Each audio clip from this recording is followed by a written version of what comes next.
आस्ताना आलिया शरकपुर शरीफ से मियाँ जलील अहमद शरकपुरी गुजारिश कर रहा हूँ।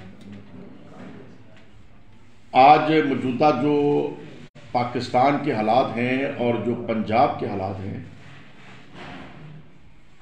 हर बंदा परेशान है और हमारे जो सियासी जमातों के अकाबर हैं, सियासी जमातों के लीडरान हैं, अपनी अपनी अना, अपनी अपनी पार्टी, अपनी अपनी ज़ात की जंग लड़ रहे हैं और किसी को ये फिक्र नहीं है कि मुल्क का मुस्तकबिल क्या होगा। सबसे पहली बात तो यह है कि इमरान खान साहब की हुकूमत एक अक्सरियत के साथ चल रही थी। उनके खिलाफ जो मूवमेंट की गई, अगर मरियम साहबा ने भी जुलूस निकाले तो महंगाई के लिए निकाले, फजलुर रहमान साहब ने भी निकाले तो महंगाई के खिलाफ निकाले, बिलावल साहब भी उचेचा कराची से चले और महंगाई हो गई और एक फ्रॉड और बेईमानी का और बदनीति का एक बयानिया लेके चले जो आज साबित हो रहा है। नजर क्या आया कि उन अपनी जात अजीज थी, मुल्क अजीज नहीं था। एक झूठा बयानिया, फ्रॉड बयानिया के साथ मुल्क को उन्होंने डिस्टेबल किया अपने मुकदमात को निपटाने के लिए, और फिर मुल्क संभाला भी नहीं जा रहा क्योंकि आपस में भी एक दूसरे के साथ मुखलस नहीं है। मरियम साहबा और नवाज शरीफ साहब शहबाज शरीफ और हमजा के साथ मुखलस नहीं है, पूरी मुस्लिम लीग मिल के जरदारी साहब के साथ मुखलस नहीं है, जरदारी साहब मुस्लिम लीग के साथ मुखलस नहीं है और फजल नवाज साहब को दाल लगाने के चक्कर पे है। तो जब सब बेईमानी की सियासत कर रहे हैं तो मुल्क का कौन सोचेगा? कौन मुल्क का सोचेगा? अगर जरदारी साहब को आज बिलावल, आज हमजा साहब और शहबाज शरीफ इतने अच्छे लग रहे हैं तो पहले क्यों कहते थे खड़े होके कि ये चोर है और मैं इनसे मिलना नहीं चाहता? इसका मतलब जरदारी साहब उस वक्त झूठ बोल रहे थे, और अगर आज झूठ बोल रहे हैं तो फिर भी वो झूठे हैं, और अगर उस वक्त झूठ बोल रहे थे तो फिर भी वो झूठे हैं। शहबाज शरीफ साहब कहते ये लूट के ले गया, मैंने इसके पेट से भी पैसे निकालने हैं। अगर शहबाज शरीफ साहब जरदारी साहब के खिलाफ उस वक्त झूठ बोलते थे फिर भी वो झूठा है, और अगर आज उसके साथ मकर करके दोस्ती कर रहे हैं तो फिर भी वो झूठा है। एक ना एक बयानिया तो झूठा है, और जो झूठा हो वो साथ को अमीन नहीं हो सकता। जो साथ को अमीन नहीं है वो मिंबर सूबाई असम्बली और मिंबर कौमी असम्बली नहीं हो सकता। मेरी गुजारिश होगी चीफ जस्टिस पाकिस्तान से कि वो सादको अमीन की जो शिक है कि मिंबर असम्बली वो होना चाहिए जो सच्चा हो, इसके ऊपर एनालिसिस करें। इनमें एक बंदा भी सच्चा है, झूठों की जमात है और सब फ्राडिये इकट्ठे हुए हैं और मुल्क की बागडोर संभालने के चक्कर में है। अगर सोमो मोटो एक्शन लिया जाए तो ये सब लीडर नाहल हो जाते हैं। अगर कोई बचेगा तो शायद सिर्फ इमरान खान ही बच सके, जिसके ऊपर मन घड़त किस्म के घड़ी ले गया, जो पूरा कारों का गराज खा गए, पूरी बेकरी खा गए। वो कहते तोश इसने खा लिया। ये किस कदर मुल्क को गुमराही की तरफ लेके जा रहे हैं। और अब जो पंजाब के अंदर हो रहा है, देखें, जो मरकजी हुकूमत खत्म हुई है, अदम एतमाद जो कामयाब हुआ है, जिसमें MQM भी खान साहब के साथ से दूसरी तरफ चली गई, बलूचिस्तान के अराकीन खान साहब के साथ से दूसरी तरफ चले गए, और जो आजाद अराकीन खान साहब के साथ वो भी दूसरी तरफ चले गए। इसका बेसिक मूजब कौन बना? सबसे पहले तो जो 20-22 अराकीन खान साहब से नाराज हुए, जो तहरीक इंसाफ के थे, तहरीक इंसाफ के साथ ही रहना चाहते थे, लेकिन मैंने सितंबर में, अक्टूबर में, नवंबर में पिछले साल पंजाब की क़यादतों को, परवेज और चीफ मिनिस्टर साहब उस्मान बुज़दार साहब की खिदमत में 2-3 दफा, और खुद इमरान खान साहब के साथ 2 मीटिंगें की और तवज्जो दिलाई कि ये मामला खराबी की तरफ जा रहे हैं, इनको संभालना चाहिए, और संभाले जा सकते थे। खान साहब ने मेरी एक बात के ऊपर अहम मीटिंग का भी प्लान बनाया और जिम्मेदारी लगाई कि शरकपुरी साहब से बैठ के इसको लाए, अमल को सही करें। और चौधरी इजाज साहब को भी मैसेज आया जो पंजाब के सदर थे उस वक्त, और चौधरी इजाज साहब ने मेरे से पूछा कि ये क्या मीटिंग रखवाई है। तो मैंने कहा सर, मैंने इमरान खान साहब से बात कही है कि पार्टी अमूर ठीक नहीं चल रहे, वर्कर परेशान है और ये मामला खराबी की तरफ जा रहे हैं, इनको संभाल लिया जाए। उनको बड़ा अच्छा किया है, चलो ये मीटिंग करते हैं। लेकिन वो मीटिंग बाद में मुलतवी कर दी गई, उसके ऊपर कोई लाहे अमल नहीं बना। मैं आगाह करता रहा हालात खराबी की तरफ जा रहे हैं और संभाले जा सकते थे, कोई मुश्किल नहीं था। लेकिन मुझे नजर नहीं आया कि इमरान खान साहब के साथ जो इधर गिर्द गिर्द बैठे हुए हैं, वो सिर्फ इमरान खान साहब की शोहरत जो पब्लिक के अंदर लाने उन्हें इज्जत दी है, उसको कैश करने के लिए कि मैं इमरान खान के साथ लगूंगा तो एमएलए बन जाऊंगा, मैं इमरान खान के साथ लगूंगा तो एमपीए बन जाऊंगा, मैं वजीर बन जाऊंगा। तो इमरान खान बात करते हैं रियासत मदीना की और दिल से बात करते हैं। मुझे बताएं पीटीआई में कितने रियासत मदीना को समझते हैं? इमरान खान बात करते हैं चोरी चकारी नहीं होनी चाहिए। कितने पीटीआई के अंदर है जिनके ऊपर पुराना चोरी चकारी का इल्जाम नहीं है? इमरान खान साहब बात करते हैं हमें हुब्बुल वतनी और पाकिस्तान का मतलब क्या, ला इलाहा इल्लल्लाह। इस माने को समझने वाले कितने हैं? अगरचे जो चंद लोग पुराने असद उमर साहब जैसे और इस जैसे जो चंद पुराने नजरियाती लोग खान साहब के साथ हैं, हम उनका एहतराम करते हैं, उनकी इज्जत करते हैं। लेकिन जो लोग खान साहब की शोहरत को देख के साथ लगे हैं, उनको ना तो रियासत मदीना की समझ है, ना पाकिस्तान का मतलब क्या, ला इलाहा इल्लल्लाह को वो समझते हैं। वो तो खान साहब की शोहरत की वजह से साथ हैं।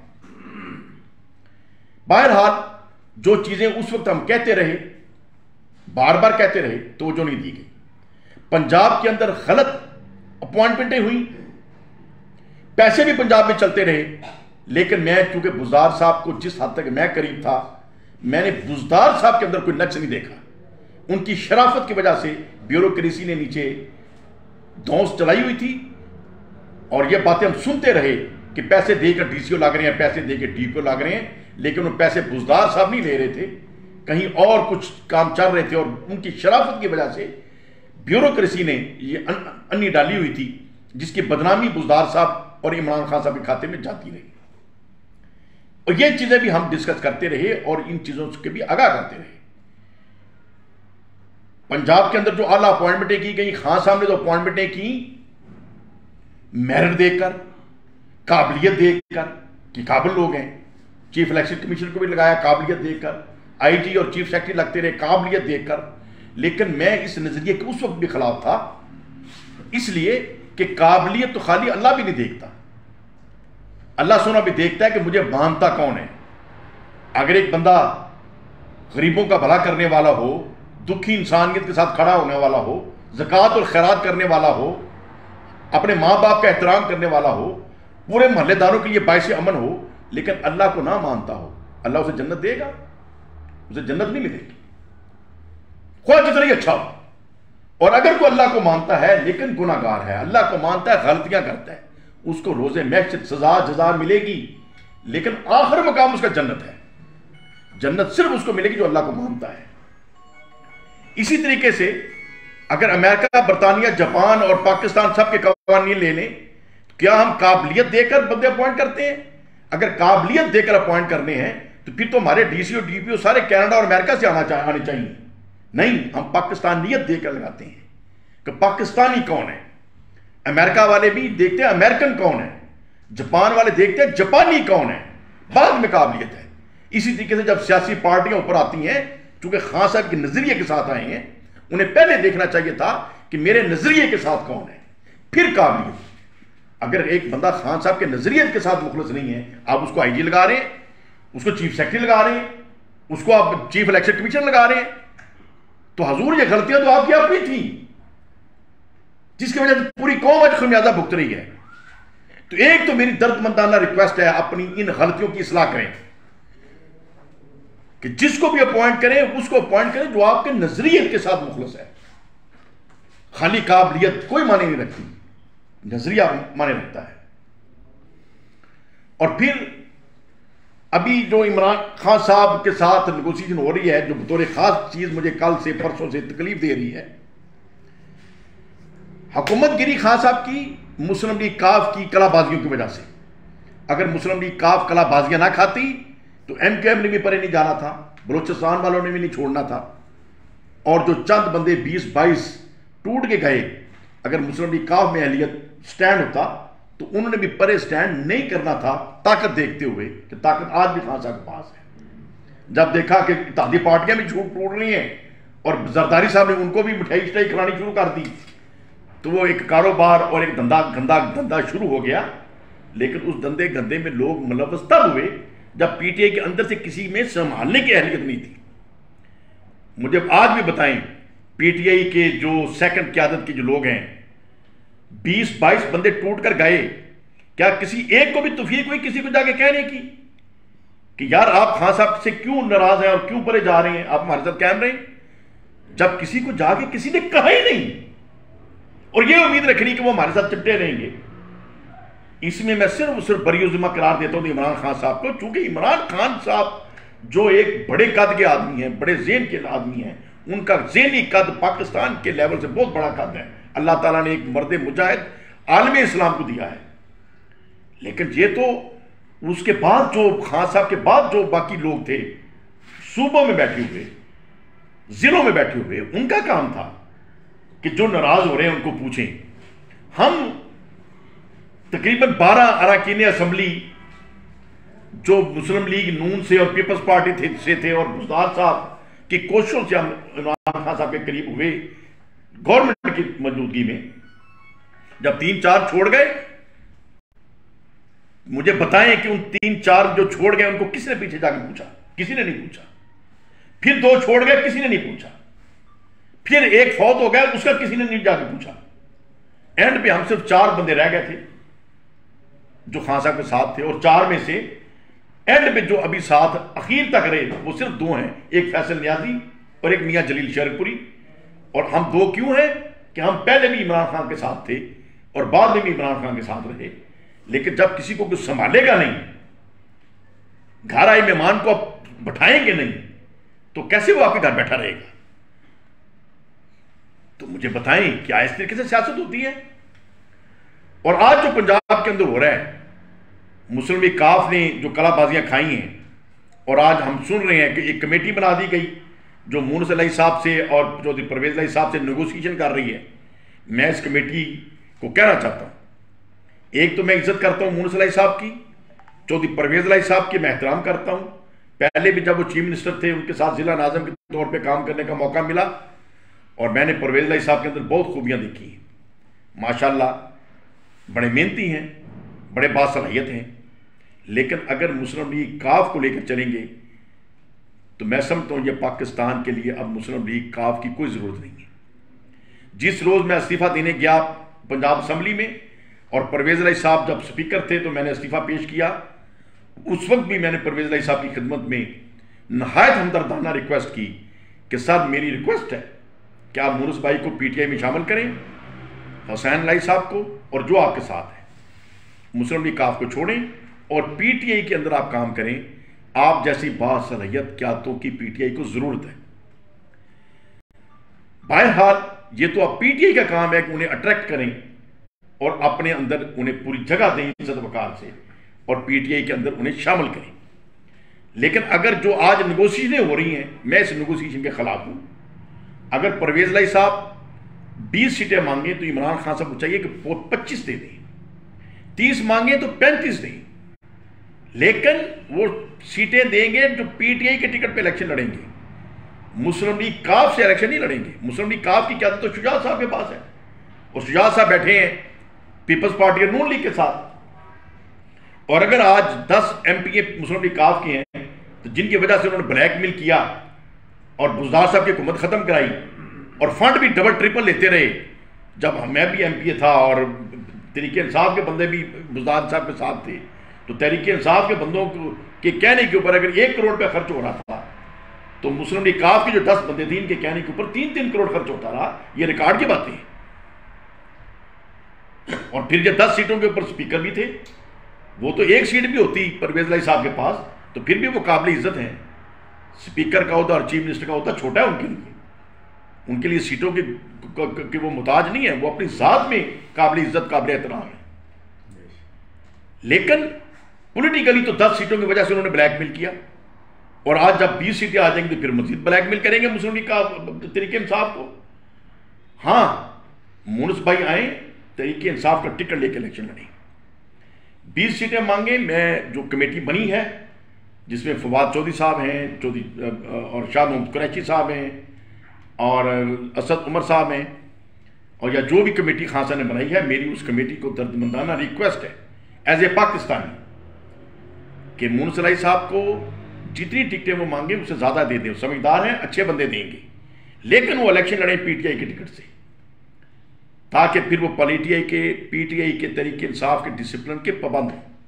अगर उन्हें काफ लीग के ऊपर टिकटें दी जाएंगी तो ये सियासी तौर पर बहुत बड़ी गलती होगी और ये फिर मुल्क के साथ एक खलवाड़ होगा, जो मैं समझता हूं किसी सूरत ठीक नहीं है।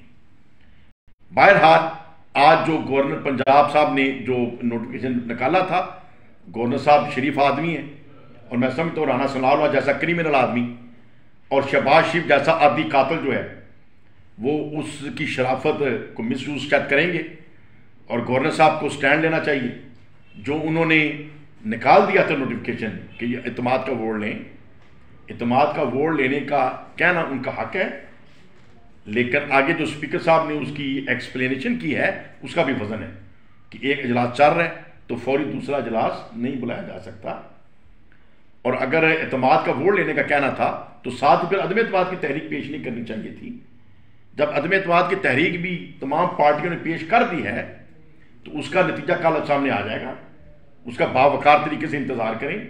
अदम एतमाद की तहरीक का स्पीकर साहब ने एक्शन लेने के लिए बिल्कुल कानून और रूल्स के मुताबिक उन्होंने एक्शन लिया है और गवर्नर पंजाब को मेरी रिक्वेस्ट है कि राना सनाउल्लाह जैसे क्रिमिनल आदमी और शहबाज शरीफ साहब भला वो वज़ीर आज़म है लेकिन वो आदि कातिल है, पूरे पंजाब में मशहूर है और वो ये शरीफ आदमी है, 5 वक्त के नमाजी हैं, बारिश है, मुतशर्रिह आदमी है, तो ये अपनी शराफत को इन क्रिमिनल लोगों के पीछे लग के दागदार ना करें और अपनी गवर्नरशिप को इस बावकार तरीके से चलाएं कि पाकिस्तान का हर शहरी जो है वो गवर्नर पंजाब का नाम इज्जत और वकार से ले और समझे कि गवर्नर पंजाब वाकई एक शरीफ घराने के अफसर है और एक शरीफ आदमी है और जो गवर्नरी कर रहे हैं कल को अल्लाह ताला इन्हें सदर पाकिस्तान को भी लेके जाए। बहरहाल मैंने आज की इस गुफ्तगू में गवर्नर साहब के लिए पैगाम छोड़ना था और इमरान खान साहब के लिए छोड़ना था, पैगाम मैंने छोड़ दिया। अब आगे उनके रुफका का काम है कि ये मेरी बात सुनकर उन तक पहुंचाते हैं या नहीं पहुंचाते। अल्लाह ताला हम सब का हामी व नासर हो। वतन अजीज पाकिस्तान के अल्लाह हिफाजत फरमाए और दुनिया के नक्शे के ऊपर जो इस वतन ने आलम इस्लाम की जो क़यादत करनी है वो इंशाअल्लाह ताला पाकिस्तान, अफगानिस्तान और ईरान ये खित्ता है जिसने आलम इस्लाम की क़यादत करनी है और लगता है कि इमरान खान को अल्लाह ने चुन लिया है आलम इस्लाम की खिदमत करने के लिए, मुसलमानों की तर्जमानी करने के लिए और इस्लामी काफिलों की क़यादत करने के लिए। इमरान खान सिर्फ पाकिस्तान का लीडर नहीं, आलमी इस्लाम का लीडर है। और आखिर में मैं ये बात भी आज की इस गुफ्तगू में जरूर कर दूं, इसके ऊपर फिर कभी तफसील से बात करूंगा। देखें हमारे सारे लोग समझते हैं 2002 में मैं पहली दफा मेंबर कौमी असम्बली मुंतखब हुआ, दोस्तों की मेहरबानी, अल्लाह ताला के फजल करम से, इलाके की मोहब्बत से और शर्क शरीफ के लोगों के प्यार की वजह से ये जिम्मेदारी मिली। मेरे से पहले मेरे बड़े भाई 2 दफा मेंबर सूबाई असम्बली रहे, उस वक्त भी पॉलिटिक्स को थोड़ा करीब से देखने का मौका मिला। लेकिन जब मैं खुद मेंबर कौमी असम्बली बना, ज्यादा गौर से देखा, निज़ाम को पढ़ा, आइन को पढ़ा, कानून को पढ़ा, लेकिन पढ़ने और समझने के बाद मैं इस निज़ाम को मैंने पहले दिन से कबूल नहीं किया। अगर जब मैं इस निज़ाम का बेनिफिशरी हूं, इसी निज़ाम की वजह से मैं मेंबर कौमी असम्बली बना, इसी निज़ाम की वजह से मैं जिला नाज़िम शेखुपुरा मुंतखब हुआ और जब मैं जिला नाज़िम बना हूं तो पूरे पाकिस्तान से सबसे हाईएस्ट स्कोर, हाईएस्ट वोट मेरा था। किसी जिला नाज़िम के इतने बड़े वोट नहीं मिले थे जितने अल्लाह के फजल से इस जिला शेखुपुरा के लोगों ने मेरे से प्यार किया हजूर शेर रबानी के सदके और मुझे जो वोट दिए। लेकिन जिला नाज़िम बनकर फिर मैंने जिले निज़ाम को पूरा पढ़ा और समझा। लेकिन जब भी मैंने देखा है अगर मैंने निज़ाम पसंद किया तो जिले निज़ाम एक एक्सीलेंट निज़ाम था जिसे हमारे सियासतदानों ने नहीं चलने दिया। लेकिन ओवरऑल जो निज़ाम चल रहा है मैं इस निज़ाम को कभी भी पसंद नहीं करता। यह कहां का दस्तूर है कि एक अनपढ़ का वोट भी उसी तरीके से और एक चीफ जस्टिस का वोट भी उसी कीमत पे। यह चीज मुझे आज तक समझ नहीं आई। इसका हल ढूंढना पड़ेगा, इसका हल सोचना पड़ेगा और इसका एक आम सोल्यूशन फिर यह है कि वोट कंपल्सरी कर दिया जाए हर एक के ऊपर। 50% से ज्यादा लोग वोट डालते नहीं है और जो नहीं डालते उनकी भी एक राय है। जो वोट डालते हैं, कौन लोग वोट डालते हैं? जिनको पार्टियों का इश्क है, बरादरियों का इश्क है, यारी दोस्ती का इश्क है और वो बरादरी से इंप्रेस होकर, पार्टी से इंप्रेस होकर या पुलाव की प्लेट खा के या मिठाई खा के वोट दे देते हैं गरीब लोग। लेकिन नजरिए के ऊपर कौन देता है? बहुत थोड़े लोग हैं। और जो 50% लोग वोट नहीं डालते, जो ना नजरिए के साथ गए, ना बरादरी के साथ गए, ना पार्टी के साथ गए, घर बैठे रहते हैं, मैं कहता हूं जब वो पोलिंग पर आएंगे वो जेन्युइन वोट देंगे, वो किसी मजबूरी से नहीं देंगे। और उनको लाने का एक ही तरीका है कि वोट कंपलसरी कर दिया जाए, हर एक का वोट डालना लाजम करार दिया जाए। जो वोट नहीं डालेगा उसका शनाख्ती कार्ड कैंसिल कर दें, बाद में 500 रुपये जुर्माना करें कि 500 फाइन देकर नया कार्ड बनवाए। बाद में जो उसने नादरा के दफ्तर के चक्कर लगाने हैं, उससे डरता हुआ वो रक्षा लेकर भी जाएगा और वोट डालेगा। एक तो गरीब आदमी भी इलेक्शन लड़ सकेगा कि जब पोलिंग वाले दिन हर बंदा वोट डालने जाएगा तो किसी को पोलिंग पर लाने का खर्चा जो है वो बच जाएगा। और सेकंड ये है कि जब वो लोग वोट डालने जाएंगे जो किसी से इंप्रेस नहीं है, तो वो जेन्युइन फैसला करेंगे। वो पुलाव की प्लेट खा के वोट नहीं डालेंगे, वो सोचेगा कि मैंने जाना है तो किसको वोट दूं। जब वो वोट देंगे तो हकीकी तब्दीली आएगी। और दूसरी चीज ये है कि हमारी अदालतों के अंदर जजेस जो अब की अपॉइंटमेंट जो है, इसके तरीकेकार को भी सही करना होगा। जजेस सिर्फ वो होने चाहिए जो इम्तहान देकर सिविल जज भर्ती होते हैं, और सिविल जज ही प्रमोट होकर सेशन जज बने, और हाई कोर्ट के जज ही प्रमोट होकर सुप्रीम कोर्ट के अंदर जाएं। डायरेक्ट जजेस की जो अपॉइंटमेंट है, ये तरीकाकार मुझे कभी एक्सेप्ट नहीं हुआ। और फिर जजेस हाई कोर्ट और सुप्रीम कोर्ट के सिर्फ वो होने चाहिए जिनको कुरान और सुन्नत के ऊपर पूरी नजर है। इस्लामिक रिपब्लिक वो पाकिस्तान है, लेकिन उसके जज वो हों कि जिन्हें कुरान और सुन्नत के ऊपर नजर नहीं है।